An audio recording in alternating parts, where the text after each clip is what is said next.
Hello and welcome दोस्तों, आप देख रहे हैं अपना ही चैनल टेक्निकल टॉकिंग। दोस्तों आपका स्वागत है आपके चैनल टेक्निकल टॉकिंग में। दोस्तों जैसा कि आप जानते हैं मैं मर्चेंट नेवी में जॉब करता हूं और मेरी वीडियो इसलिए काफी समय से नहीं आ रही थी, लेकिन आज मेरे को टाइम मिला तो मैंने सोचा कि अपने दोस्त के साथ एक वीडियो बनाते हैं और जानने का प्रयास करते हैं कि आखिर इन्होंने ये चीज ज्वाइन कैसे की, कैसे क्या चीजें होती हैं। बहुत सारे क्वेश्चन जो कि आप लोगों के मुझको आते रहते हैं कमेंट बॉक्स में, मैंने वही सारा क्वेश्चन उठाया है और मैं कुछ जानने का प्रयास करूंगा इनसे, ताकि उससे आपको हेल्प मिले और आप जाने मर्चेंट नेवी के बारे में। तो शुरू करते हैं अपना आज का ये वीडियो। शुरू से लेकर लास्ट तक इस वीडियो को देखते रहिएगा और बेटर एक्सपीरियंस के लिए हेडफोन लगाना ना भूलिएगा।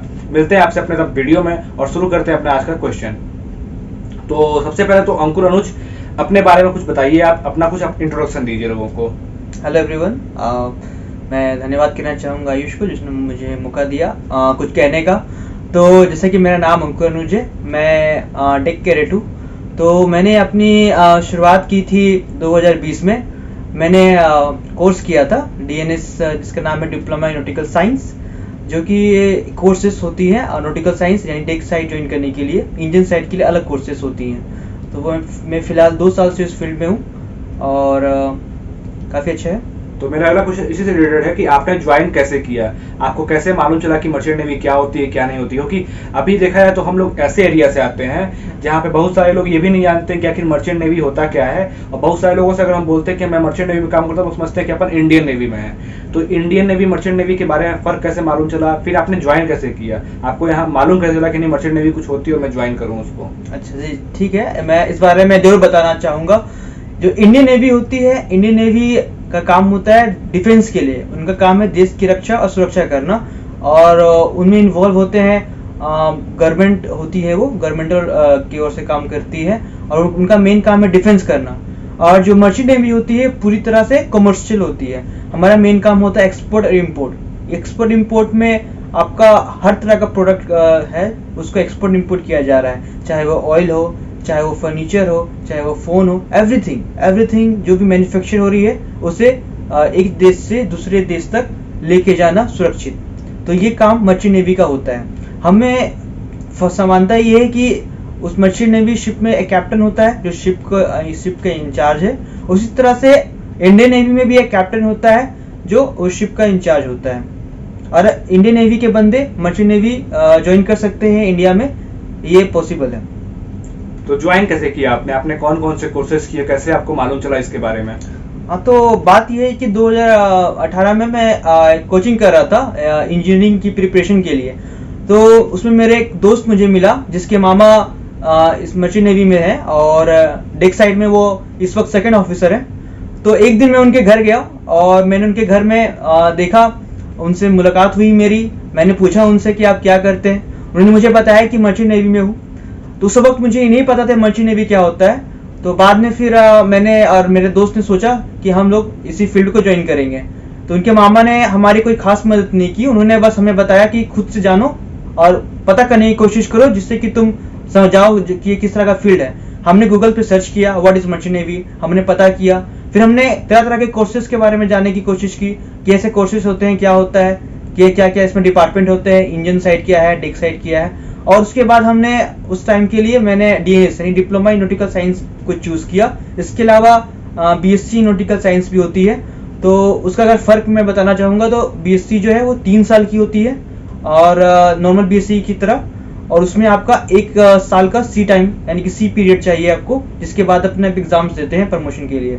और DNS करने के वाले बंदों के लिए 1 साल का आपको कॉलेज करना होगा जिसे प्रीसी कहेंगे, और 18 महीने की आपको C टाइम चाहिए होगी, जिसके बाद आप एग्जाम देने के लिए ये हो पाएंगे, मतलब एलिजिबल हो पाएंगे। ठीक है, तो अगला क्वेश्चन मेरा ये रहेगा आपसे कि आपने बता दिया कि DNS और BSc नॉटिकल साइंस में डिफरेंस क्या होता है। तो अगला क्वेश्चन ये है कि मर्चेंट नेवी ज्वाइन करने के बाद आपके दोस्त, परिवार और सिटी के लोगों का रिस्पांस कैसा था? क्योंकि आपने बता चुका है मेरे पहले कि आप बहुत ही छोटे शहर से बिलोंग करते हो, तो हालांकि छोटे शहर को जानते भी नहीं है कि मर्चेंट नेवी होती क्या है। तो उस शहर में जब आप गए और आपको ये मालूम चला कि नहीं आपने ये कोर्स करना, उन लोगों को ये मालूम चला कि बंदा विदेश घूम रहा है, अब बाहर जाके नौकरी कर रहा है, तो वहाँ के लोगों का रिस्पॉन्स क्या था, वहाँ के लोगों को कैसा लगा ये जान के? जी जरूर बताना चाहूँगा। सबसे पहले बताऊंगा कि मेरे परिवार में कोई भी इस फील्ड से नहीं है, तो किसी को भी कुछ पता नहीं था और मैंने सडनली ये डिसीजन लिया कि मुझे ये फील्ड को चूज करना है। तो मेरे सबसे पहले मेरी फैमिली काफ़ी शौक में थी कि तुमने कैसे ये फील्ड ज्वाइन करने का चूज़ किया, क्योंकि इसमें आए दिन कई सारे फ्रॉड्स के आते हैं कि इसमें फ्रॉड होता है, एजेंट्स के फ्रॉड से लोग जाते हैं। तो मेरे फैमिली को लगा कि मैं किसी फ्रॉड में हूँ, तो मैंने समझाया कि इसका सही तरीका क्या है। और जब मैंने इस फील्ड को ज्वाइन कर लिया, तो जब मैं ज्वाइन करा था तो मैंने काफ़ी सारी कंपनीज़ के इंटरव्यूज़ दिए स्पॉन्सरशिप लेने के लिए, क्योंकि डीएनएस करने के लिए आपको स्पॉन्सरशिप चाहिए। तो स्पॉन्सरशिप के दौरान मेरे काफ़ी लोगों से मुलाकात हुई, मुझे जिस फील्ड को जानने का और मौका मिला। और जब मैंने करीबन 1000 लोगों के इंटरव्यूज़ में करीबन 10 लोगों को चूज़ किया गया था, जिस कंपनी में अभी मैं काम करता हूँ। और सबसे पहला रिएक्शन जो रहा था वो मेरे स्कूल के टीचर्स का था, क्योंकि मेरी आदत थी कि मैं उतना पंक्चुअल नहीं था स्कूल में, लाइफ में भी ऐसा ही रहा मेरा। मगर वो काफ़ी हैरान थे कि किस तरह से तुम जैसे एक बच्चे ने इस तरह की डिसिप्लिन लाइफ को ज्वाइन किया। और काफ़ी सारे लोग का जब भी मैं जाता हूँ तो सरप्राइज होते हैं कि लड़का विदेश में घूमता है, लोगों से मिलता है, एक अच्छी खासी स्टेटस आपको मिलती है।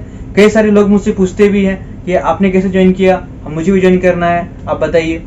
तो क्वेश्चन मेरा अगला ये आएगा इसी से रिलेटेड कि आपने ज्वाइन तो कर लिया, आप चाहते भी हो कि बाकी लोग आपके यहाँ के ज्वाइन करें, आपके भाई बंधु जो भी हो, दोस्त भी तो ज्वाइन करें, लेकिन आपको ये बताना होगा इस वीडियो में कि आखिर इस प्रोफेशन को ज्वाइन करने के बाद क्या प्रॉन्स होते हैं, क्या कॉन्स होते हैं, क्या प्रॉफिट और क्या लॉस होता है। तो पहले हम बात करेंगे प्रॉफिट के बारे में। तो मैं जरूर बताना चाहूंगा, देखिए हर एक चीज का, हर एक करियर का एक प्रॉफिट और एक लॉस होता है, जो कि डिपेंड करता है कि हमने कैसा चूज किया है। अगर मैं प्रॉफिट की बात करूं तो मर्चेंट नेवी के प्रॉफिट्स क्या हैं। सबसे पहली बात, आपको एक कम समय में यानी कम एज में आप एक अच्छा करियर चूज कर सकते हैं। अपने आप को फाइनेंशियली इंडिपेंडेंट करने की कोशिश आपकी जल्दी स्टार्ट होगी, जल्दी कमा पाओगे, और आप परिवार पे डिपेंडेंट नहीं रहोगे ज़्यादातर।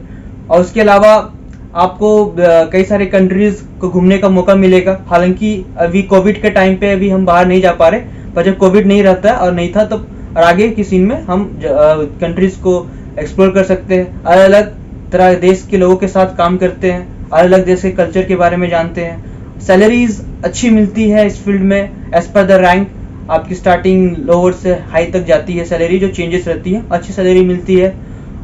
एक्सप्लोरेशन करने को बहुत कुछ है, पर रिस्पॉन्सिबिलिटीज आपके लिए बढ़ जाती है। तो ये ओवरऑल आपको पर्सनल और सेल्फ ग्रोथ के लिए काफ़ी अच्छा है।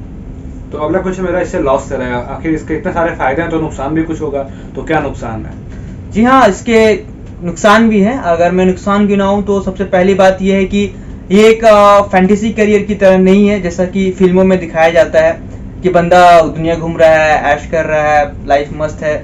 इसमें काफ़ी मेहनत का काम होता है, आपकी इसमें मेंटल और फिजिकल दोनों स्ट्रेंथ का काम है और उसका यूज़ है एज पर द रिक्वायरमेंट। आप मेंटली भी अच्छे होने चाहिए और आप फिजिकली भी हर एक काम को करने के लिए। तो सबसे पहले तो आपको अपने मेंटल को स्टेबल रखना पड़ेगा कि आपको अपने परिवार से काफ़ी समय तक दूर रहना है, और काफ़ी समय दूर रहेंगे। अभी इंटरनेट है तो आप उनसे बात कर सकते हैं, तो ये एक चीज़ जोड़ के रखता है परिवार से। फिर आपको ऐसा नहीं कि मैं सुबह किसी ऑफिस वर्क में गया, शाम को घर आया तो चलो कहीं घूमने चलते हैं, दोस्तों से मिलते हैं, ऐसा नहीं हो सकता। ये आप हाउएवर आप शिप पे ही हो, फ्री टाइम में भी आप शिप पे ही रहोगे।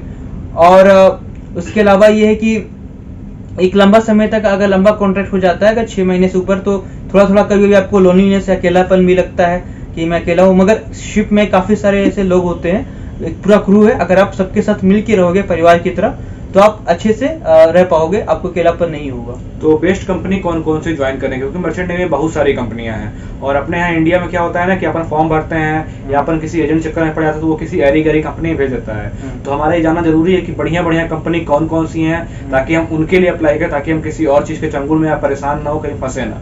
तो बढ़िया बढ़िया कंपनी कौन कौन सी हैं। ठीक, मैं बताना चाहूँगा कि जो भी लोग इस फील्ड को ज्वाइन करना चाहते हैं, एक अच्छी कंपनी में जाने की कोशिश कीजिए। जितनी भी कंपनीज इंडिया में है, शिपिंग कंपनी जो भी आती हैं, वो सभी डीजी शिपिंग के द्वारा एक लाइसेंस मिलता है उन्हें, एक समझिए आप, जिसे आरपीएसएल नंबर कहते हैं। तो आप उसी कंपनी में जाइए जो इसके पास एक वेरी जो आरपीएसएल नंबर है, और अगर आईटीएफ है तो और बढ़िया, दोनों अगर मिल जाए तो आप उसमें जाइए। और इन कंपनीज की अगर मैं बात करूँ तो मैं कुछ टॉप कंपनीज के नाम बताना चाहूँगा। अगर मैं कंटेनर्स की कंपनीज की बात करूं तो उसमें सबसे बढ़िया कंपनीज में आती है Maersk Line, MSC, CMS, CGM, tankers में बात करूं तो आती है टीके टैंकर्स, स्कॉर्पियो मैनेजमेंट में अभी अच्छी है। इसके अलावा और भी कई सारी ऐसी कंपनीज हैं, आप उसके बारे में आप गूगल पे सर्च करोगे, आपको एक से एक जानकारी इन्फॉर्मेशन मिल जाएगी। और अगला क्वेश्चन मेरा रहेगा कि आपको ये बताइए कि आपका जो लाइफ है और जो वर्क है वो आपका कैसा रहता है? लाइफ यहाँ पे का एक शेड्यूल फिक्स रहता है आपके काम का। सुबह से लेके आपको एक काम है 7 से 8 घंटे का काम करना है। फिर आपके काम के बाद आपको कुछ फ्री टाइम मिलता है, उसमें आप खेल सकते हो। खेलने के लिए यहाँ पे कुछ स्पोर्ट्स की चीज़ें होती हैं। आप अपनी क्या बोलते हैं टीवी वगैरह देख सकते हो। यहाँ पे अच्छा जगह है, डे रूम वगैरह है, मतलब एक एंटरटेनमेंट के लिए है। स्विमिंग पूल है, एक अच्छा टाइम आप काट सकते हो। और उसके अलावा अगर आप ऐसे ट्रेनिंग शुरू करते हो तो आपको अपना ज़्यादा टाइम पढ़ने में बिताना पड़ता है, तो वो भी एक चीज़ होती है। ऑफिसर बनोगे तो आपको अपनी रिस्पॉन्सिबिलिटीज़ को समझने में समय लगता है और एज पर द चीज़ें चलती हैं। तो नेक्स्ट क्वेश्चन मेरा ये रहेगा, बहुत सारे लोग ज्वाइन करते हैं तो वो लोग आपस में भिड़ते रहते हैं कि डेस्क साइड बढ़िया होता है, इंजन साइड बढ़िया होता है, और बहुत सारी चीजें हैं जो ज्वाइन करने वो भी चाहते हैं कि हम जाने कि कौन सा साइड बढ़िया है मेरे ज्वाइन करने के लिए। तो आप अपने हिसाब से बताओ मेरे को कि कौन सा साइड बढ़िया होता है, डेस्क साइड या engine side? Desk side engine side दोनों बंदे पे निर्भर करता है। डेस्क साइड का काम है कि नेविगेशन करना, मेन नेविगेशन और डेक का काम। और जो इंजीनियर्स का काम होता है वो है इंजन का काम। वो इंजन रूम में रहते हैं और इंजन की के लिए करते हैं। तो इंजीनियर्स अपना काम करते हैं, हम अपना काम करते हैं। अगर इंजीनियर्स इंजन साइड में जाना है तो उसमें आपको जाना हो कि आपको सुबह से मतलब आप कोई काम है 8 घंटे काम करना है, इंजन करना है, मगर वहाँ लाइफ थोड़ी हेक्टिक हो जाती है क्योंकि इंजन रूम काफ़ी हॉट टेम्परेचर हो जाता है, तो वहाँ थोड़ी गर्मी रहेगी और उसमें भी लोग काम करते हैं। तो उसके और डेक पे एक थोड़ा फ़ायदा ये होता है कि आप ओपन एयर में काम कर रहे हो तो आपको फ्रेश एयर मिल रही है। इंजन रूम में बस यही है कि थोड़ा टेम्परेचर का प्रॉब्लम है, बाकी इंजन रूम और डेक दोनों ही बढ़िया है, आप अपनी प्रेफरेंस के हिसाब से चूज कर सकते हैं। तो अभी आपने ज्वाइन किया, आपको लगभग 2.5 साल हो गया ज्वाइन किए हुए मर्चेंट नेवी, तो अभी आपकी सैलरी कितनी होगी लगभग, अगर आप बताना चाहते हैं तो बताइए। जी ठीक है, मैं बताना चाहूँगा। सैलरीज तो आजकल आप कहीं से भी आप नेट से पता कर सकते हो। तो एज पर द अभी मैं स्टार्टिंग पे हूँ, डेक कैडेट हूँ, तो मुझे करीबन $450 से $500 मिलते हैं महीने के एज ए स्टाइपेंड। आप थर्ड ऑफिसर बनोगे तो आपकी सैलरी बढ़ेगी एज पर द कंपनी और एज पर द शिप, ये वेरी करती है सैलरीज आपकी। तो आपको टैंकर्स में 500, 600, 700 का स्टाइपेंड मिल सकता है, और उससे कम आप टैंक करते हो तो 400-500 ना एवरेज कैडेट्स को मिलता है। थर्ड ऑफिसर्स को 2500 से $3000 के बीच में मिलता है। तो अगला क्वेश्चन निकल के मेरा ये आएगा यहाँ पे कि यहाँ पे खाना कैसा मिलता है। अपन यहाँ पे काम करते हैं तो केवल खाने के लिए करते हैं, बाद में काम कहीं भी करता है, पैसा कमाता है तो पेट पालता है अपना। तो यहाँ पे आपको खाना कैसा मिलता है? बिकॉज यहाँ पे हम ये भी सुनते हैं कि अलग अलग नेशनलिटी के कुक मिलते हैं हमें। तो आपने अभी तक 2 या 3 जहाज की हुई है, आपकी शायद 3री जहाज है, तो आपको खाने का इश्यू पहले से और अब में कुछ अंतर लगा हो, या फिर खाना कैसा मिलता है? बिकॉज बहुत सारे लोग कहते हैं खाना बढ़िया नहीं मिलता है, वो लोग केवल समुद्र से मछली खाते हैं, केवल सी फूड खाते हैं, उन लोगों को सारी चीजें जो है अच्छी नहीं मिलती हैं, जमीन से अलग होकर रहते हैं। तो खाना कैसा मिलता है आपको? खाने की बात करूं तो खाना आपको यहाँ ऐसा मिलेगा जो आप घर पे भी ना मिल पाए। कंटिनेंटल फूड मिलता है, अच्छी खाना अच्छी तरीके से बनाया जाता है, प्रोफेशनल चीफ कुक रहते हैं जो खाना बनाते हैं। आपका खाना थोड़ा डाइवर्स कर सकता है इस पे कि आपको किस नेशनलिटी का चीफ कुक मिला है। तो अगर आपको इंडियन चीफ कुक मिलेगा और इंडियन क्रू ज़्यादा है तो वो इंडियन खाना देंगे आपको। अगर क्रू के हिसाब से ज़्यादा क्रू है तो उसका खाना मिलेगा, पर खाना काफ़ी अच्छा मिलता है, कंटिनेंटल होता है, बढ़िया होता है, हेल्थ के लिए काफ़ी अच्छा होता है। तो ऐसा कुछ नहीं कि सिर्फ हम फिश ही खाते हैं, हम हर तरह का खाना खाते हैं। तो नेक्स्ट क्वेश्चन मेरा ये रहेगा कि जो न्यू ज्वाइनर्स हैं, क्योंकि मैंने तो नहीं ज्वाइन किया है, मैंने बता भी चुका अपनी पिछली वीडियो में कि मैंने कैसे ज्वाइन किया, क्या चीजें हैं क्या चीजें नहीं है, बट मैंने एज ए ट्रेनिंग ईटीओ के तौर पर बताया कि ईटीओ का क्या होता है। तो आप यहाँ पे डेक कैडेट हो, तो आप बताओ कि अब तक की आपकी जर्नी कैसी रही और न्यू ज्वाइनर्स के लिए आप क्या कहना चाहोगे? मेरी जर्नी काफ़ी अच्छी रही। जैसे कि मैंने कहा कि मेरी आदत थी कि मैं थोड़ा मतलब मेरे पर्सनैलिटी में काफ़ी चेंजेस आई, मैं काफ़ी चीज़ सीखा हूँ और मेरी जर्नी काफ़ी अच्छी है इसमें। और न्यू ज्वाइनर्स के लिए मैं कहना चाहूँगा कि आप आने से पहले अपने आप को मेंटली स्टेबल कर लीजिए और चैलेंजेस लेने के लिए रेडी रहिए। ये चीज़ आपको काफ़ी स्ट्रॉन्ग बनाएगी और आपकी को हर दिन एक टेस्ट करते रहेगी आपके विल पावर को, क्योंकि आप मतलब अच्छा है, अगर आपको इंटरेस्ट लगा तो ये फील्ड बहुत बढ़िया है, आपको मज़ा आएगा। और अगर आपको अच्छा नहीं लगा तो आप फिर अपने आप को कोसोगे कि मैं क्यों आया। तो आपको सब कुछ पता होना चाहिए, ये काम मेहनत का है, या मेहनत भी करना है, और थोड़ा रिस्की है क्योंकि आप जब ब्रिज पे वॉच करते हो एज एन ऑफिसर इंचार्ज जब होते हो, तो आपके ऊपर काफ़ी लोगों की लाइफ की रिस्पॉन्सिबिलिटी होती है, क्योंकि आपका एक गलत फैसला बहुत चीज़ों का लॉस कर सकता है। तो अच्छा है। तो मेरा नेक्स्ट क्वेश्चन आपसे ये रहेगा कि जैसे कि आप अभी डेक कैडेट हो, तो अगर कोई बंदा आपसे चाहता है मेरी वीडियो देखे कांटेक्ट करना, तो क्या आपके पास कोई यूट्यूब चैनल है, या फिर आगे आप सोच रहे हो, या फिर आपके पास कोई इंस्टाग्राम अगर आपकी आईडी है तो आप देना चाहोगे, मेरे स्क्रीन पे वो फ्लैश कर जाएगी और लोग आपके इंस्टा पे जाके आपसे क्वेश्चन पुटअप कर सकते हो। हाँ, फिलहाल तो मेरा अभी कोई यूट्यूब चैनल नहीं है, पर मैं इन फ्यूचर प्लानिंग कर रहा हूँ कि मैं स्टार्ट करूँ। फिलहाल मैं इंस्टाग्राम पे काफ़ी एक्टिव रहता हूँ, मेरी आईडी है सेलर डायरी, मेरे नाम से ही है, पर यूजर नेम सेलर डायरी है, और आप सर्च करोगे मैं उसको फ्लैश कर दूंगा अपने स्क्रीन पे, वो लोग वहाँ पे देख के आपके इंस्टाग्राम पे आएंगे, जो भी क्वेश्चन आपसे वो पूछते हैं आप उनका आंसर वहाँ कर सकते हो। तो अगला क्वेश्चन मेरा ये रहेगा कि आप अपने फ्री टाइम में क्या करते हो? जब आप ड्यूटी से फ्री होते हो तो आप आखिर अपना जो खाली समय है उसको कहाँ बिताते हो? क्योंकि बहुत सारे लोग कहते हैं कि लाइफ बोरिंग होती है, तो उस बोरिंग लाइफ से, उस बोरिंग फ्री टाइम से बचने के लिए आप क्या करते हो? फ्री टाइम पे मैं गेम्स खेलता हूँ। यहाँ पे हमारे पास टेबल टेनिस है, वो गेम खेलता हूँ। कभी कभी हम लोग स्विमिंग पूल में जाते हैं, और एज ए कैडेट मैं अपना समय चीज़ों को सीखने में लगाता हूँ, तो पढ़ने में भी जाता है, सीखने में जाता है, और गेम्स और लोगों से मिलके हम लोग कभी मूवीज वगैरह देख लेते हैं। अच्छा समय कटता है, बोर नहीं होता। तो नेक्स्ट क्वेश्चन मेरा ये रहेगा आपसे कि आप मुझे ये बताओ कि जो सबसे आपके रिलेटिव में, जो सबसे आपके नजदीकी लोग हों, उनका क्या रिएक्शन था जब उन्होंने ये जाना कि आप मर्चेंट नेवी में जा रहे हो, मर्चेंट नेवी आपने ज्वाइन कर लिया, तो उनका रिएक्शन क्या था? सबसे पहला रिएक्शन मैं अगर कहूँ मेरी फैमिलीज का ही था, कि उनको पहले लगा कि मैं किसी फ्रॉड में हूँ, और वो मुझे विश्वास नहीं करते थे। और जब मैंने एक दिन कहा कि मैं लंदन जा रहा हूँ, क्योंकि मेरी जर्नी वहाँ से थी, तो मेरे घर वाले थोड़ा शॉक में आ गए कि लड़का लंदन कैसे जा सकता है। तो काफ़ी सारे लोग को लगा कि भाई फ्रॉड में है कि नहीं। तो वो सबसे पहला जो शौक था वो मेरे परिवार को ही था, और तो वो चीज़ एक था जो मेरे को काफ़ी अभी भी याद है। बाकी अब तो उनको आदत हो गई है, क्योंकि अब मालूम चल गया कि ये फील्ड कैसे काम करता है, तो इट्स ओके नाउ।